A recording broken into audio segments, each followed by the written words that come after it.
Olá, eu sou Fabrício Baquete, aluno de graduação em Ciências Biológicas, licenciatura, da Universidade Federal do Espírito Santo.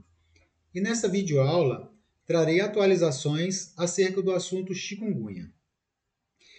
Você sabia que o número de casos de chikungunya tem aumentado globalmente, mas principalmente nas Américas? Nos últimos anos, essa doença tem se espalhado com rapidez devido a fatores como globalização e mudanças climáticas. Veja a distribuição dos casos de chikungunya por semana epidemiológica nas Américas nos anos compreendidos entre 2020 e 2024. Para melhor entendimento, as semanas epidemiológicas são intervalos de dias contados de domingo a sábado que agrupam eventos epidemiológicos e contagem de mortes. São semanas simples, chamadas de semanas epidemiológicas apenas para efeito didático. Mas por que a chikungunya aumentou? Bem, a chikungunya tem se espalhado rapidamente devido à expansão dos habitats dos mosquitos, principalmente por conta da globalização e das mudanças climáticas, como mencionei anteriormente, mas também pela ausência ou redução de programas de controle ao vetor, sobretudo após a pandemia de Covid-19, onde houve uma série de medidas restritivas como o lockdown. Como o foco nesse período foi a Covid-19, outras doenças ficaram em segundo plano, colaborando então para o aumento do número de focos de reprodução e, consequentemente, aumento do número de mosquitos. No ano de 2023, foram notificados um total de 410.754 casos de chikungunya, incluindo 419 óbitos, ou seja, 0,1% do número de casos, em 17 países e território da região das Américas. Esse número é maior do que o observado no mesmo período de 2022, onde ocorreram 273.841 casos, incluindo 87 mortes, cerca de 0,03% do número de casos. E é o maior número de casos registrado nos últimos anos. Ou seja, enquanto o número de casos dobrou, o de óbitos aumentou em 5 vezes. Agora, observe essa comparação entre o número de casos em 2023, em azul claro, e as 15 primeiras semanas de 2024, em azul escuro, no Brasil. Em 2024, há um aumento de 67% em comparação com o mesmo período de 2023. Com base nesses dados, percebemos como é importante conhecer essa doença. Por isso, nesse vídeo, vamos entender melhor o que é chikungunya, como ela se prolifera, como é diagnosticada, quais as formas de tratamento, quais são as medidas que devem ser tomadas para a prevenção e como as fake news sobre o tema devem ser combatidas. O nome chikungunya vem da língua Kimakonde, um dialeto local da Tanzânia, onde a doença apareceu pela primeira vez, e significa ficar contorcido, correlacionando com as fortes dores que os infectados sofrem nas articulações. A chikungunya é causada por um arbovírus, os quais são vírus transmitidos por artrópodes, principalmente mosquitos. O vírus da chikungunya, também chamado de Chik, pertence à família Togaviridae e ao gênero Alphavírus, e é um dos vários arbovírus que afetam os seres humanos. Agora, vamos conhecer quais são os vetores desse vírus. Os principais vetores que transmitem a chikungunya são os mosquitos Aedes aegypti e Aedes albopictus. Para diferenciação, esse último apresenta uma linha branco-prateada na cabeça e na parte dorsal do tórax, mais especificamente no escutelo. Mosquitos do gênero Aedes também são conhecidos por transmitirem outras doenças como dengue, zika e febre amarela. Outros fatores relevantes são as adaptações ambientais do mosquito e a resistência aos inseticidas, além do vírus de DNA, de RNA, apresentar maiores taxas de mutação. Mosquitos infectados podem viajar em cargas e em pessoas, levando os surtos a novas regiões. Essas movimentações têm se tornado cada vez mais frequentes em todo o mundo.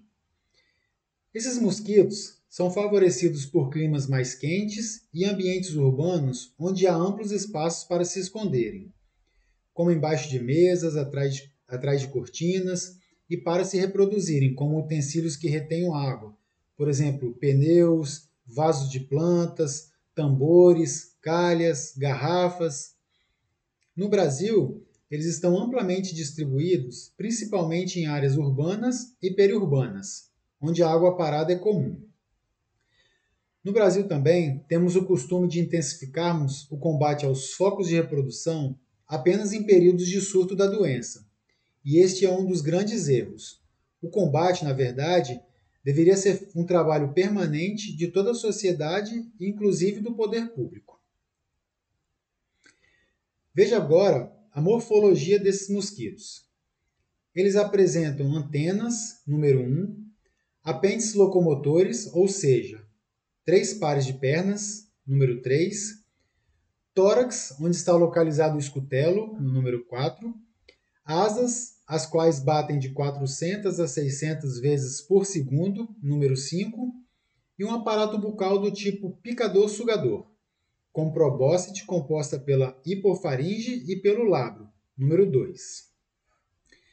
A saliva desses animais possui substâncias anestésicas e anticoagulantes. Então, diferente dos mosquitos do gênero Culex, como nós conhecemos pernilongos, que voam à noite, são barulhentos e é possível sentir a picada, o transmissor da chikungunya é silencioso, tem a picada indolor e costuma voar ao amanhecer e ao finalzinho da tarde. Em relação ao ciclo de vida, as fêmeas depositam os ovos ligeiramente acima da linha da água.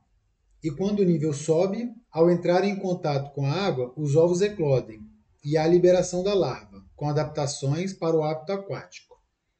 Após isso, o indivíduo se recolhe e então forma-se a pupa, que fica na superfície da água até ocorrer o desenvolvimento do adulto, que sai do local através do voo. As fêmeas chegam a colocar 150 a 200 ovos por vez, chegando a 1000 ao longo da sua vida. É importante conhecermos o ciclo do mosquito, pois assim podemos combatê-lo em diferentes frentes. Por exemplo, agentes de saúde das prefeituras, quando chegam às residências para verificarem os possíveis focos, via de regra atuam na fase aquática do ciclo, pois a maioria dos focos já apresentam larvas ou pupas dos mosquitos. E aí, quando adulto, o mosquito pode se infectar pelo vírus e transmiti-lo a outras pessoas. A transmissão ocorre principalmente através da picada da fêmea do mosquito infectado. Lembrando que os machos e as fêmeas são basicamente fitógrafos, ou seja, se alimentam de seiva e néctar das plantas, mas somente as fêmeas se alimentam de sangue. Assim, quando o mosquito pica uma pessoa contaminada, ele adquire o vírus e pode transmitir para outras pessoas. Uma vez contaminado, o mosquito está apto a transmitir o vírus pelo resto de sua vida, que em média dura 30 dias, podendo chegar a 45. Além dessa forma, há casos raros de transmissão por transfusão de sangue e de mãe para filho durante o parto. O vírus invade o sistema imunológico e se multiplica, causando uma resposta inflamatória no corpo. Agora que já conhecemos o vírus, os vetores e a forma de transmissão, vamos entender como ocorre a patogênese. Após a picada do mosquito fêmea, o período de incubação do vírus no organismo humano é geralmente curto. Inicialmente, o vírus infecta os capilares sanguíneos e se replica em macrófagos, fibroblastos primários, células epiteliais e células endoteliais, e então o vírus é transportado através da circulação linfática e sanguínea, permitindo com que afetem os órgãos-alvo, como o fígado, os músculos, o baço e as articulações, onde ocorre a replicação viral. Mas então, como essa doença se manifesta em nosso corpo? Existem 3 fases. A fase aguda abrange as 3 primeiras semanas. Nesse período, são observadas baixo nível de linfócitos no sangue e uma quantidade reduzida de plaquetas. Em pacientes sintomáticos, observa-se febre alta, dores musculares e dores em várias articulações. Já na fase subaguda, que possui duração de até 3 meses, os sintomas são o agravamento da dor em articulações e ossos, além da inflamação nos punhos e nos tornozelos. Grande parte dos pacientes apresentam também prostração, cansaço geral e fraqueza. Por fim, a fase crônica apresenta sintomas que podem se prolongar por anos e ocorrem em aproximadamente 50% dos casos, como dor nas articulações afetadas durante os estágios anteriores, aumento das dores das articulações dos estágios anteriores, cansaço e depressão. Agora, vamos conhecer as sequelas da chikungunya. Embora a taxa de mortalidade associada à chikungunya seja baixa, 70% dos pacientes apresentam dores intensas nas articulações, dores de cabeça, dores musculares, febre alta, erupções cutâneas, artrites e rigidez, principalmente no manuseio das pequenas articulações, levando a uma incapacidade relativa, que pode durar de semanas a meses. Em alguns casos, a dor pode persistir por anos e pode levar à dificuldade de mobilidade, dificultando as pessoas a desenvolverem suas tarefas rotineiras, como ir para a escola, ir ao trabalho, cuidar de si mesmo ou cuidar de algum parente. Recém-nascidos, bebês, idosos, pessoas com comorbidades como hipertensão, diabetes, pessoas imunossuprimidas estão mais propensas a evoluírem para a forma crônica da doença. Veja então como é feito o diagnóstico. No diagnóstico feito através do método de isolamento viral, devem ser utilizadas amostras de soro coletadas durante a fase aguda da doença. Além disso, deve ser confirmada através do método RT-PCR. O método RT-PCR, que significa reação de transcriptase reversa seguida de reação em cadeia da polimerase, funciona de modo que o RNA extraído da amostra viral é convertido em DNA completamente por meio de processo de transcrição reversa, seguido da amplificação desse fragmento utilizando-se DNA polimerase. É a forma de diagnóstico mais precisa. Devemos tomar cuidado ao traduzir as siglas para o português.